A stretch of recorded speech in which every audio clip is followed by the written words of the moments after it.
I'm going to show you how to put the placket in that is recommended with the Dolly pattern by A Wink and a Nod. It's real easy. The diagram that is included in the pattern is really good. The directions are very clear, and if you just follow them, I'm going to just kind of go step by step by what they've said. All right, the first thing you need to do on the right side of your fabric, you need to draw the slash line, which is this line right here, and I think this one is probably 8 to 10 inches long.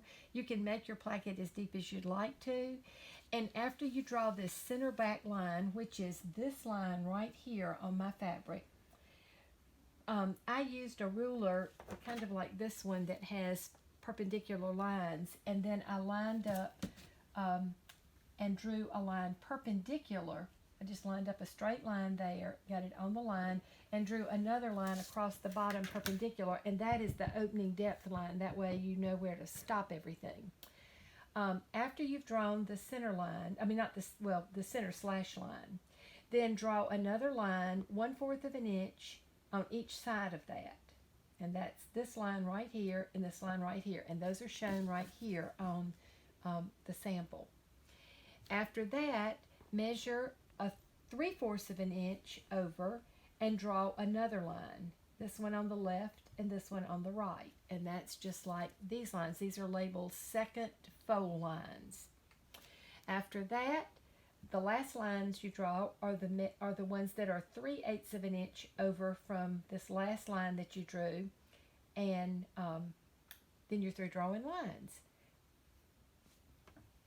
All right, the next step after you've done all the line marking is to slash on the center back line down to the opening depth line, and that's where I slit with the scissors all the way down.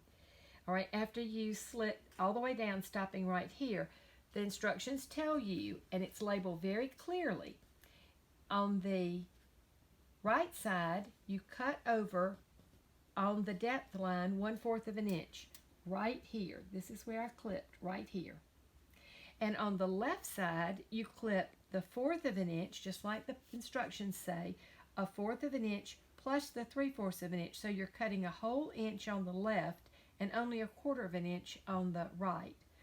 Next step is to turn the right side under, and you've turned back right to where you clipped, and on the left side you turn under the 1/4 inch and press it, and then you turn under the 3/4 inch. And so now you have just a big rectangle that's cut out right here. Looks kind of strange, but it works. All right, the next step is on the right side to fold on the second fold line. And when you fold on that, you have fabric that's not cut here, so that's fine. That's going to make your pleat. And you bring this fold line all the way over, and the 3/8 line, the last line that you drew here and here, are your left center back and right center back, and those center backs have to line up over each other. So you bring it over and line up, and you can just kind of turn it over and kind of look. I usually kind of take a pin and stick it in here so I know I've got them lined up right. All right, there it is on that line, and pin it.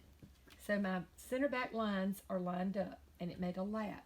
And down here it's the same thing. Here's the center back line, and here's the center back line, and we're going to line them up again, just looking to make sure they're over each other. All right, and it looks like this, and you can kind of see what it's going to look like when it's finished. All right, now is the time that you turn it to the wrong side. And when you turn it to the wrong side, whoops, I pinned the whole thing here. Let's see, now you turn it over to this side, and it looks like this on the reverse. You have this pleat, and all this is loose. Now I'm going to go to another piece that I have so you can see this. All right, you can see that this right here is this, and it has been stitched in red, but the way I stitched it, first of all, I turned it up like this, and you can see on both sides. And then I put a pin through all of this. Take it to the sewing machine, put it in the sewing machine, and start stitching. You can either stitch from this end over to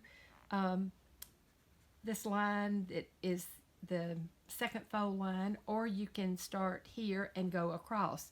But you want to catch everything in the raw edges all the way over on both sides. And you can see I didn't catch this real well right here.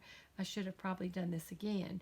But this is what holds it in place. All right, after that is done, it looks like this on the back. You can see this one has, this is my stitching right here.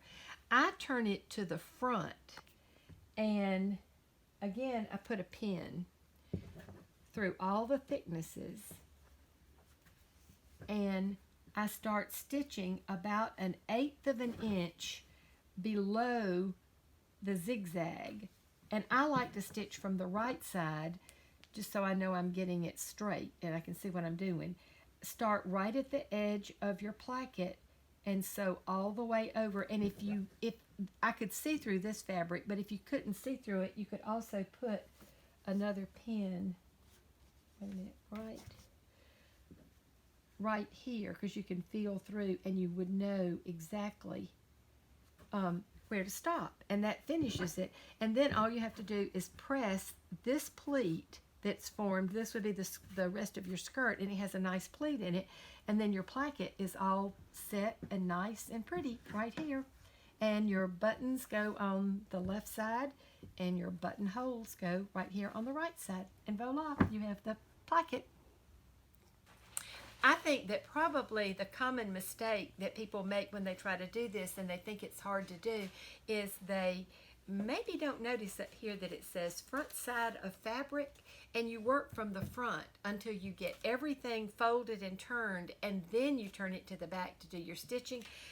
That was the problem I had years ago when I did this placket with a totally different pattern, not a wink and a nod, but a different one. And it was a nightmare to me, and I bumbled through it. But this little piece of paper that comes with the pattern is gold. It's wonderful. And that's, it's made it very easy for me, and I like it because it's very neat and very finished looking.